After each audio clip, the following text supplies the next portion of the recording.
कह जनी बड़ा हो दुखाता, आज भर जाए दना जहाँ वाले जाता। बेरी बेरी कह जनी बड़ा हो दुखाता, आज भर जाए दना जहाँ वाले जाता। रात बोलत रहो तू हंस हंस हंस हंस हंस हंस। बस राजा बस बस करो तलहंगा लॉस लॉस। बस राजा बस बस करो तलहंगा लॉस लॉस।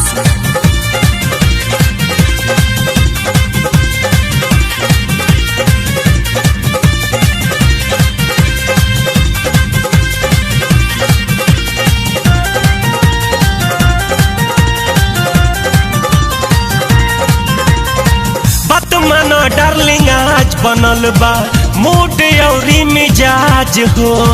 कोनो बहाना चली न राजा कतनो पोलहई बाज हो, बुझला। हाँ बात माना डार्लिंग आज बनल बा मूड औरी मिजाज हो। कोनो बहाना चली न राजा कतनो पोलहई बाज हो। फूलवा के जैसे हो खिलल बा जवानी, बने दनया जे गो नया हो कहानी। फूलवा के जैसे हो खिलल बा जवानी, बने दनया जे गो नया हो कहानी।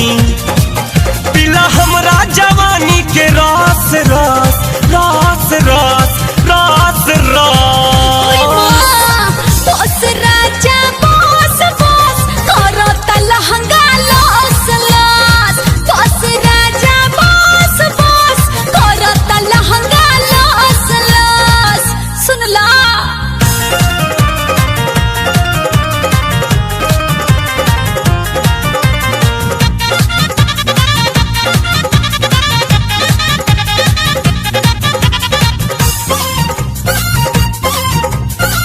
सच कहो तनी राजा देह भइल जाता गरम हो।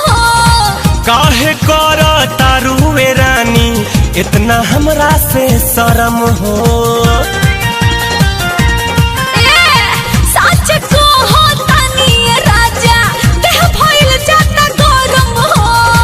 काहे कर तारुए रानी इतना हमरा से शर्म हो।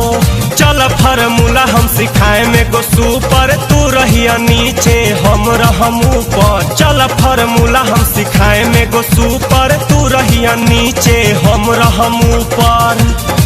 मजा आई खूबे हो जस जस जस जस जस जस।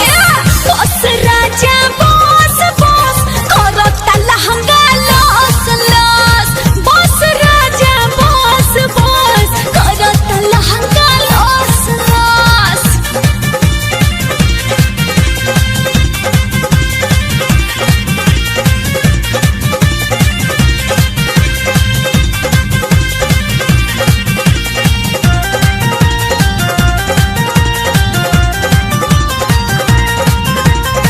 रोही रोही जुबना में होता ए राजा गुदगुदी हो।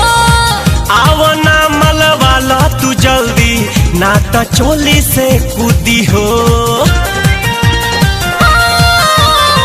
रोही रोही जुबना में होता ए राजा गुदगुदी हो। हाँ, आवना मलवाला तू जल्दी ना तो चोली से कूदी हो। तोहे पुरुषोत्तम ढेर समझैले, प्रेमवा के पोखरी में खूबे नहैले। तोहे पुरुषोत्तम ढेर समझैले, प्रेमवा के पोखरी में खूबे नहैले। अवधारा धरी होके कस कस कस कस कस कस। बस राजा बस बस करो तलहंगा लॉस लॉस। बस राजा बस बस करो तलहंगा लॉस लॉस। बेरी बेरी कह जनी बड़ा हो दुखाता, आज भर जाए दना जहाँ वाले जाता।